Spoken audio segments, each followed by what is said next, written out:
अस्सलामु अलैकुम वरहमतुल्लाहि वबरकातुहू। अऊज़ु बिल्लाहि मिनश्शैतानिर्रजीम। बिस्मिल्लाहिर्रहमानिर्रहीम।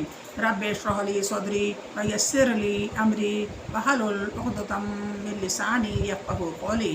ऐ अल्लाह ताला तो मेरा सीना खोल दे, मेरे लिए मेरा काम आसान कर दे और मेरी ज़ुबान की गिरह खोल दे ताकि लोग मेरी बात समझाएँ। अल्लाहुम्मा सल्लि अला मुहम्मद व अला आलि मुहम्मद। आज बुखारी शरीफ का 10वां दर्स है जुमे के बयान में।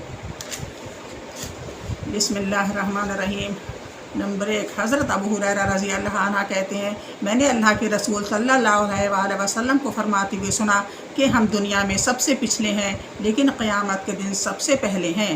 सिर्फ इतनी बात है कि हमसे पहले उनको किताब दी गई है और आज जुमा खुदा का मुकर्रर किया हुआ दिन है जिसमें वे लोग तो आपस में मुख्तलिफ हो गए हैं और हमको अल्लाह ताला ने हिदायत फरमा दी क्योंकि हम लोग हमसे पीछे रह गए, क्योंकि वो और लोग जो थे वो हमसे पीछे रह गए। यहूद एक दिन और ईसाई 2 दिन।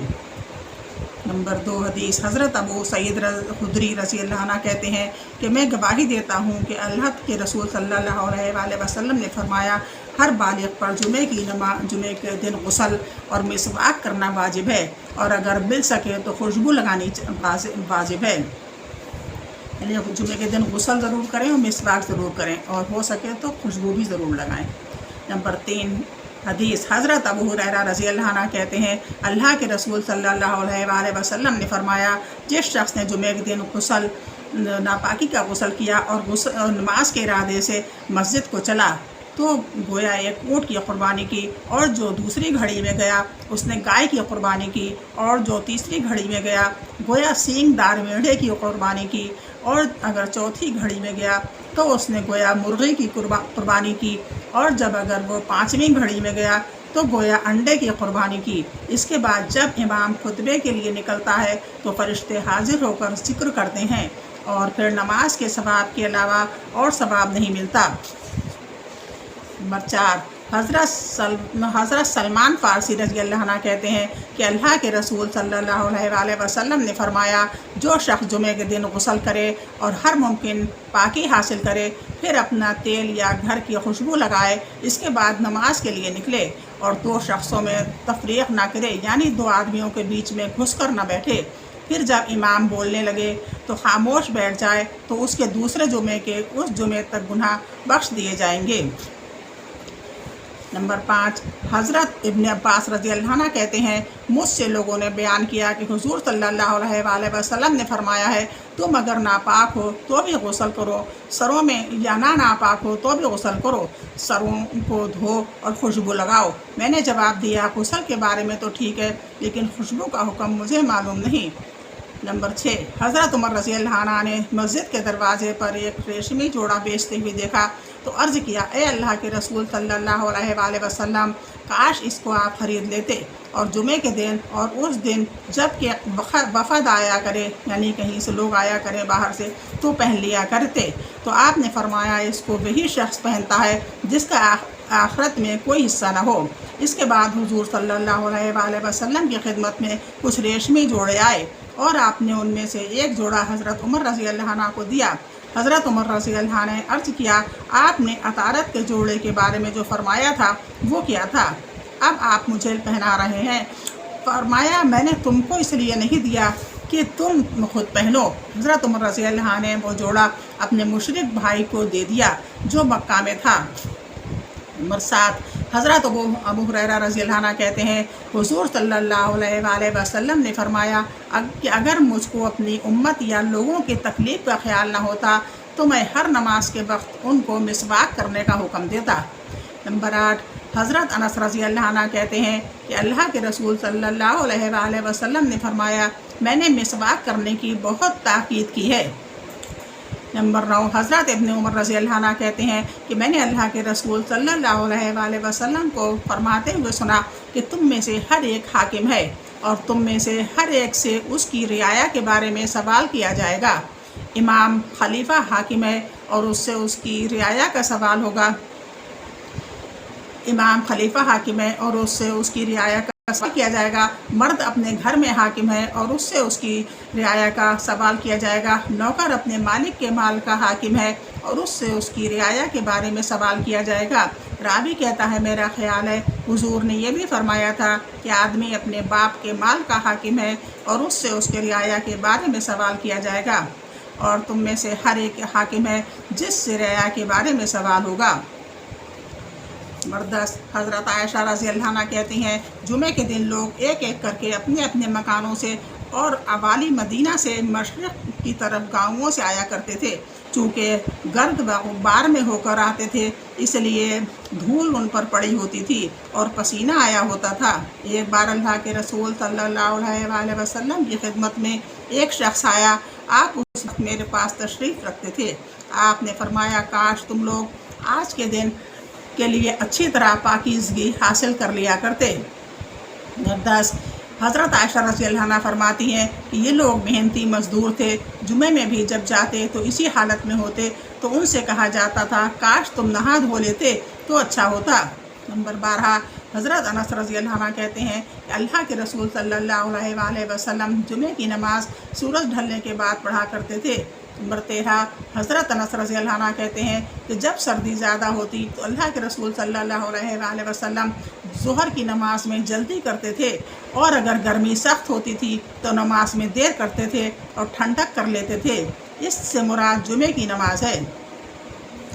नंबर 14 हज़रत इब्न उमर रज़ी अल्लाह अन्हु कहते हैं कि अल्लाह के रसूल सल्लल्लाहु अलैहि वसल्लम ने इस बात से मना फरमाया है कि आदमी अपने भाई को तो बैठे हुए से उठा दे और ख़ुद उसकी जगह बैठ जाए। पूछा, यह हुक्म जुमा में है? फरमाया, जुमा गैर जुमा सब में है। नंबर 15 हज़रत साइब बिन यजीद रज़ी अल्लाह अन्हु कहते हैं कि अल्लाह के रसूल सल्लल्लाहु अलैहि वसल्लम हज़रत अबू बकर रज़ी अल्लाह अन्हु व हज़रत उमर रज़ी अल्लाह अन्हु के ज़माने में अज़ान उस वक्त होती थी जब इमाम मिंबर पर बैठता था। जब हज़रत उस्मान खलीफा हुए और लोग ज़्यादा होने लगे तो आपने मकाम रबरा मदीना में मस्जिद के करीब एक जगह थी, एक तीसरी अज़ान ज़्यादा कराई। नंबर 16 हज़रत साइब बिन यजीद रज़ी अल्लाह अन्हु कहते हैं कि नबी सल्लल्लाहु अलैहि वसल्लम का एक मुअज्जिन था, और जुमे के दिन जब इमाम मिंबर पर बैठता था तो उस वक्त अज़ान दी जाती थी।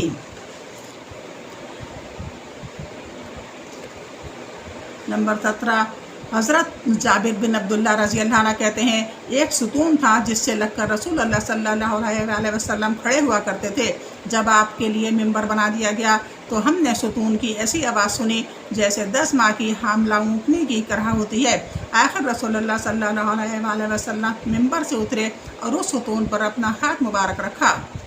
नंबर 18 हज़रत इब्न उमर रज़ी अल्लाह अन्हु कहते हैं कि हुजूर सल्लल्लाहु अलैहि वसल्लम खड़े हुए खुतबा पढ़ते थे, फिर बैठ जाते थे, फिर खड़े हो जाते थे, जिस तरह के तुम अब करते हो।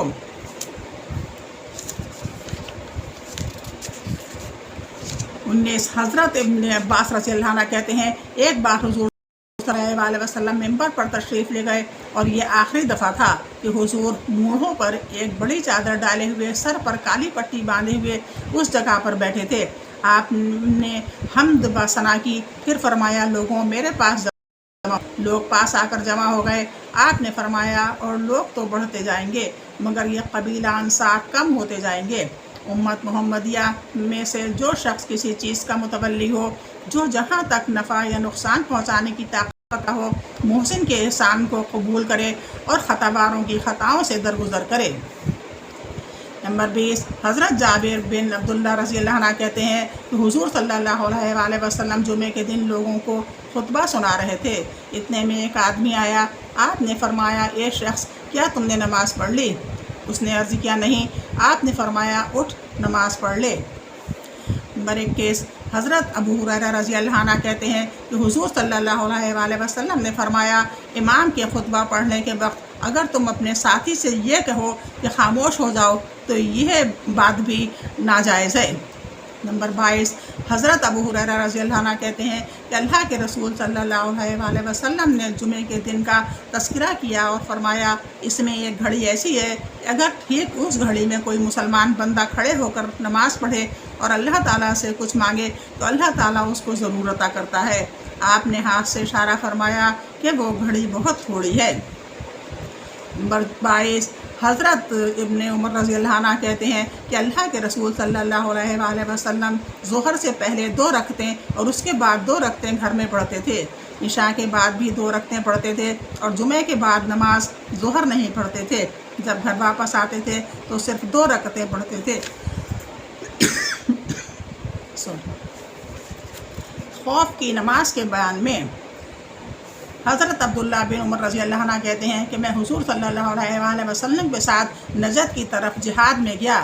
جب ہم لوگ دشمن کے مقابلے پر کھڑے ہوئے، صفیں برابر کی، تو اس وقت اللہ کے رسول صلی اللہ علیہ وآلہ وسلم نے ہم کو نماز پڑھائی۔ ایک گروہ آپ کے ساتھ کھڑا ہوا اور دوسرا دشمن کے مقابلے پر رہا۔ اللہ کے رسول صلی اللہ علیہ وآلہ وسلم نے اپنے ساتھ کے گروہ کے ساتھ رکوع کیا اور 2 سجدے کیے۔ اس کے بعد یہ لوگ چلے گئے اور وہ گروہ جس نے نماز نہیں پڑھی تھی، آپ نے اس کے ساتھ 1 رکوع اور 2 سجدے کیے اور سلام پھیر دیا۔ مقتدیوں میں سے ہر آدمی کھڑا ہوا اور اپنی اپنی رکعت پوری کی۔ حضرت عبداللہ بن عمر رضی اللہ عنہ کہتے ہیں کہ حضور صلی اللہ علیہ وآلہ وسلم جب جنگ احزاب سے واپس تشریف لا رہے تھے تو فرمایا کہ ہر شخص قبیلہ بنو قریظہ میں پہنچ کر عصر کی نماز پڑھے۔ جب عصر کا وقت راستے میں ہو گیا تو کچھ لوگوں نے کہا کہ ہم تو وہاں پہنچ کر نماز پڑھیں گے، کچھ کہنے لگے کہ ہم تو پڑھ لیتے ہیں۔ حضور صلی اللہ علیہ وآلہ وسلم کا یہ مطلب تو نہ تھا کہ عصر کی نماز کا وقت ہو جائے جب بھی ہم وہیں پہنچ کر نماز پڑھیں گے۔ کچھ کہنے لگے کہ ہم تو پڑھ لیتے ہیں۔ لوگوں نے اس کا ذکر کیا۔ لوگوں نے جب آپ سے اس کا ذکر کیا لیکن آپ نے کسی سے ناگواری نہیں ظاہر فرمائی، یعنی دونوں کو ہی صحیح ٹھہرایا۔ عیدوں کے بیان میں نمبر 1 حضرت عائشہ رضی اللہ عنہ کہتی ہیں کہ حضور صلی اللہ علیہ وآلہ وسلم میرے پاس تشریف لائے۔ اس وقت میرے پاس 2 باندیاں بیاس کا گانا گا رہی تھیں۔ بیاس ایک قلعے کا نام تھا جہاں قبیلہ اوس و خزرج میں 120 سال تک لڑائی جاری رہی، اور آخر میں حضور صلی اللہ علیہ وآلہ وسلم کی برکت سے ان میں اتحاد و اتفاق ہوا۔ آپ بستر پر لیٹ گئے اور منہ پھیر لیا۔ اتنے میں حضرت ابو بکر رضی اللہ عنہ تشریف لائے۔ حضرت ابو بکر رضی اللہ عنہ بی بی عائشہ کے فادر تھے۔ اتنے میں حضرت ابو بکر رضی اللہ عنہ تشریف لائے اور مجھے جھڑک کر فرمایا، شیطان کا راگ اور رسول کے سامنے۔ آپ نے ان کی طرف متوجہ ہو کر فرمایا، ان کو رہنے دو۔ اس کے بعد جب حضور صلی اللہ علیہ وآلہ وسلم داخل ہو گئے تو میں نے بندیوں کو اشارہ کیا اور وہ نکل کر چلی گئیں۔ نمبر 2 یعنی عید کے موقع پر جو جائز گانے ہیں وہ گائے جا سکتے ہیں۔ وہ محمد صلی اللہ علیہ وسلم نے ان کو منع نہیں فرمایا اور ان لڑکیوں کو گانے دیا، مگر ایسے واحیات گانے نہیں جو آج کل چل رہے ہیں۔ نمبر 2 حضرت انس رضی اللہ عنہ کہتے ہیں کہ حضور عید الفطر کی صبح کو نماز کو کچھ کھجوریں کھانے کے پہلے نہیں جاتے تھے، یعنی پہلے کھجوریں کھاتے تھے پھر نماز پڑھنے جاتے تھے عید الفطر کی۔ حضرت انس رضی اللہ عنہ کی دوسری روایت میں آیا ہے کہ حضور کھجوریں طاق عدد میں کھاتے تھے، یعنی 3 یا 5 یا 7۔ نمبر 3 حدیث حضرت برا رضی اللہ عنہ کہتے ہیں کہ میں نے حضور صلی اللہ علیہ وآلہ وسلم کو عید الاضحیٰ کے دن خطبہ پڑھتے ہوئے سنا۔ آپ فرما رہے تھے، آج ہم سب سے پہلے جو کام کریں گے وہ یہ ہے کہ نماز پڑھیں گے، پھر واپس ہو کر قربانی کریں گے۔ جو شخص ایسا کرے گا وہ ہمارے طریقوں کو صحیح طور پر پائے گا۔ نمبر 4 حضرت برا رضی اللہ عنہ سے روایت ہے کہ اللہ کے رسول صلی اللہ علیہ وآلہ وسلم نے عید الاضحیٰ کے دن نماز کے بعد خطبہ فرمایا۔ آپ نے فرمایا، جو شخص ہماری نماز پڑھے اور ہماری طرح ذبح کرے تو اس کا فرض پورا ہو گیا، اور جس نے نماز سے پہلے ذبح کیا تو اس کا فریضہ ادا نہ ہوا۔ حضرت برا رضی اللہ عنہ کے ماموں حضرت ابو بردہ بن نیار نے عرض کیا، اے اللہ کے رسول صلی اللہ علیہ وآلہ وسلم، میں نے اپنی بکری نماز سے پہلے ذبح کر لی اور یہ خیال کیا کہ آج کھانے پینے کا دن ہے، اس لیے میں نے اس بات کو پسند کیا کہ گھر میں سب سے پہلے بکری ذبح کی جائے، اس لیے میں نے بکری ذبح کر کے نماز سے پہلے کھانا کھا لیا۔ آپ نے فرمایا، تمہاری بکری صرف گوشت کی بکری ہے، فرض ادا نہ ہوا۔ انہوں نے عرض کیا، اے اللہ کے رسول صلی اللہ علیہ وآلہ وسلم، ہمارے پاس ایک 6 ماہ کا بکری کا بچہ ہے جو 2 بکریوں سے بھی زیادہ مجھے پسند ہے، کیا میری طرف سے وہ کافی ہوگا؟ فرمایا، ہاں تیرے لیے کافی ہوگا، مگر تیرے بعد اور کسی کے لیے کافی نہ ہوگا۔ نمبر 5، حضرت ابو سعید خدری رضی اللہ عنہ کہتے ہیں کہ اللہ کے رسول صلی اللہ علیہ وآلہ وسلم عید الاضحیٰ اور عید الفطر کے دن عید گاہ تشریف لے جاتے تھے اور سب سے پہلے جو کام کرتے تھے وہ نماز ہوتی تھی، پھر واپس آ کر لوگوں کے سامنے کھڑے ہوتے، لوگ صفیں باندھے بیٹھے ہوتے تھے، آپ ان کو واعظ و نصیحت فرماتے اور احکام الہی کو پورا کرنے کا حکم دیتے۔ اگر کسی لشکر کا انتخاب کرنا ہو چاہتے تو کر لیتے، یا کسی اور بات کا حکم دینا چاہتے تو دے دیتے، پھر واپس تشریف لے جاتے۔ ابو سعید رضی اللہ عنہ کہتے ہیں کہ لوگ مروان کے زمانے تک اسی حالت پر رہے، یہاں تک کہ عید الاضحیٰ یا عید الفطر کی نماز کے لیے میں مروان کے ساتھ نکلا۔ اس وقت مروان مدینے کا حاکم تھا۔ جب ہم عیدگاہ میں آئے تو دیکھا کہ کثیر بن سلط کا بنایا ہوا ایک ممبر ہے اور مروان اس پر نماز پڑھنے سے پہلے چڑھنا چاہتا ہے۔ میں نے اس کا کپڑا پکڑ لیا، مگر اس نے جھٹک کر اور ممبر پر چڑھ کر نماز سے پہلے خطبہ شروع کر دیا۔ میں نے کہا کہ تم سے رسول اللہ صلی اللہ علیہ وآلہ وسلم کا طریقہ بدل دیا۔ میں نے کہا کہ تم نے رسول اللہ صلی اللہ علیہ وآلہ وسلم کا طریقہ بدل دیا۔ مروان بولا، ابو سعید رضی اللہ، جو تمہارا علم تھا وہ اب جاتا رہا۔ میں نے کہا، خدا کی قسم، جو میں جانتا ہوں وہ اس سے بہتر ہے جس سے میں واقف نہیں۔ اس نے جواب دیا، بات یہ ہے کہ لوگ صرف ہماری وجہ سے نماز کے بعد نہیں بیٹھتے، اس لیے میں نے خطبے کو نماز سے پہلے کر دیا۔ اگلی حدیث، حضرت ابن عباس رضی اللہ عنہ و جابر بن عبداللہ رضی اللہ عنہ کہتے ہیں کہ عید الاضحیٰ اور عید الفطر کے دن اذان نہیں دی جاتی تھی۔ نمبر 8، حضرت ابن عباس رضی اللہ عنہ کہتے ہیں کہ میں عید کے دن اللہ کے رسول صلی اللہ علیہ وآلہ وسلم، ابو بکر صدیق رضی اللہ، عمر رضی اللہ، عثمان کے ساتھ رہا اور یہ سب خطبے سے پہلے نماز پڑھتے تھے۔ نمبر 8، حضرت ابن عباس رضی اللہ عنہ سے روایت ہے کہ حضور نے فرمایا، کوئی عمل کسی زمانے میں اس قربانی سے اس دن میں زیادہ افضل نہیں ہے۔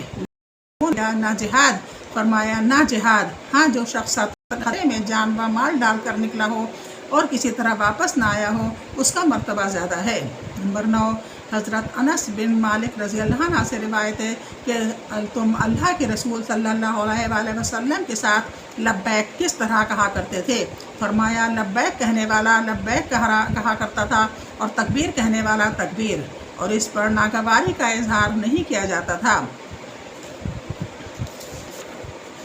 وطر کے بارے میں، جو رات میں وطر پڑھتے ہیں شام میں، اس کے بارے میں۔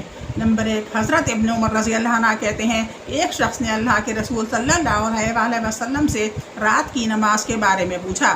آپ نے فرمایا، رات کی نماز 2 رکعت ہونی چاہیے، ہاں اگر کسی کو صبح ہونے کا ڈر ہو تو 1 رکعت پڑھے تاکہ پڑھی ہوئی نماز وطر بن جائے۔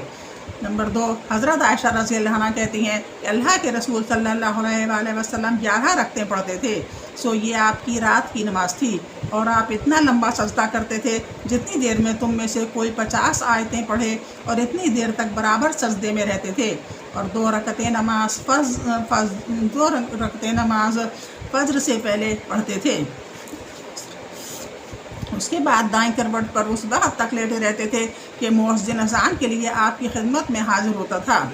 یہ وطر پڑھنے کے بعد رات میں وہ 2 سنت پڑھ لیا کرتے تھے، جو 2 رکعتیں پڑھتے تھے وہ سنت کے ہی بارے میں بتایا گیا ہے۔ نمبر 3، حضرت عائشہ رضی اللہ عنہ کہتی ہیں کہ حضور نے ساری رات وطر پڑھی اور صبح کو آپ کی وطر ختم ہوئی۔ وہ اتنی لمبی نماز پڑھتے تھے کہ ایک وطر، جو ان کی وطر کی نماز تھی، وہ صبح تک چلی۔ نمبر 4، حضرت ابن عمر رضی اللہ عنہ کہتے ہیں، اللہ کے رسول صلی اللہ علیہ وآلہ وسلم نے فرمایا، رات کے وقت وطروں کو آخری نماز بناؤ۔ نمبر 5، حضرت ابن عمر رضی اللہ عنہ کہتے ہیں، رسول اللہ صلی اللہ علیہ وآلہ وسلم سفر میں اونٹ پر وطر پڑھتے تھے۔ نمبر 6، حضرت انس رضی اللہ عنہ سے پوچھا گیا کہ نبی کے زمانے میں دعائے قنوت پڑھی جاتی تھی؟ فرمایا ہاں پڑھی جاتی تھی۔ پوچھا گیا کیا رکوع سے پہلے یا بعد؟ فرمایا پہلے۔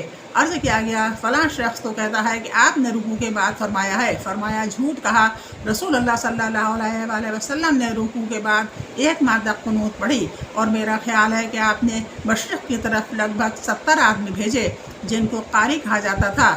یہ मुशरिक उन मुशरिकीन के अलावा थे जिनसे समझौता था। अल्लाह के रसूल सल्लल्लाहु अलैहि वसल्लम ने दुआएं क़ुनूत पढ़ी और एक माह तक उनके लिए बद्दुआ करते रहे, क्योंकि उन्होंने उन 70 कारियों को मार दिया था। इसलिए अल्लाह ताला ने ये दुआएं क़ुनूत जो थी वो रुकू में पढ़ी थी। हुज़ूर सल्लल्लाहु अलैहि वसल्लम ने एक माह तक दुआएं क़ुनूत पढ़ी जिनसे समझौता था। अल्लाह के रसूल सल्लल्लाहु अलैहि वसल्लम ने दुआएं क़ुनूत पढ़ी और एक माह तक उनके लिए बद्दुआ करते रहे। दूसरी रिवायत में हुज़ूर सल्लल्लाहु अलैहि वसल्लम ने एक माह तक दुआएं क़ुनूत पढ़ी और राल व ज़कवान के लिए बद्दुआ करते रहे।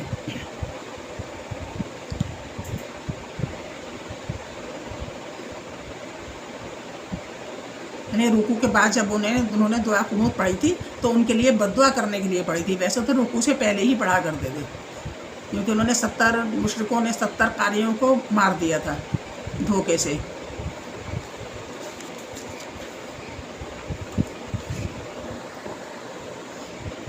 ये सब जो है बुखारी शरीफ से लिए गए हैं। आप इस पर यकीन करें ना, या फिर आप इसको चेक करके देखें बुखारी शरीफ में कि ये सब है कि लिखा हुआ है कि नहीं लिखा है।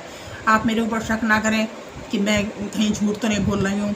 अगर खुदा न खास्ता इसमें कुछ झूठ भी होगा तो इसका अज़ाब आप पर नहीं, मुझ पर होगा। मगर अल्लाह पाक मुझे इस अज़ाब से हमेशा हमेशा बचाए रखे, क्योंकि मैं तो ये काम सिर्फ इसलिए कर रही हूँ कि मुझे सदक़ा जारिया मिले। मेरा कोई और मकसद है ही नहीं, मेरा दुनियावी मकसद कोई है नहीं। मैं ये चाह रही हूँ कि मुझे जो कुछ मैं काम कर रही हूँ या आपको कुछ बातें बता रही हूँ तो सिर्फ इसलिए कि मेरे लिए ये सदक़ा जारिया बन जाए। मैंने सुना है, हदीस में पढ़ा है कि सदक़ा जारिया के लिए सबसे अच्छा काम है कि लोगों को दावत दी जाए, लोगों को कुछ बताया जाए। अब मैं किसी के घर घर तो बताने के लिए जा नहीं सकती, या कुछ ही और तरीक़ा मेरे पास नहीं है। ना मैं कुएँ खुदवा सकती हूँ, ना मैं मस्जिद बनवा सकती हूँ, ना मेरे पास इतना नहीं है कि मैं मस्जिदें बनवाऊँ, मदरसे बनवाऊँ। तो इस मैंने सोचा कि ये काम सबसे अच्छा है, क्योंकि अल्लाह ताला ने आजकल हर आदमी के लिए कितनी सहूलत पैदा कर दी है कि वो दीन का काम चला सकता है, चाहे थोड़ा बहुत ही सही। जिसको जितना आता है वो उतना इस तरीक़े से चला सकता है काम, क्योंकि उसके लिए सदक़ा जारिया बन जाए। और ये हर मुसलमान पर, चाहे वो मर्द हो और चाहे औरत हो, सब पे लाजिम कर दिया गया है मोहम्मद सल्लल्लाहु अलैहि वसल्लम की तरफ से या अल्लाह की तरफ से कि हर इंसान, हर मुसलमान जो है दूसरे लोगों को दीन की दावत दे। इंशाअल्लाह आप मेरे लिए दुआ कीजिए, अल्लाह ताला मुझे मेरे मकसद में कामयाब करे, मुझे अजर अता फ़रमाए, इसका मेरे लिए मग़फ़िरत अता फ़रमाए। आमीन।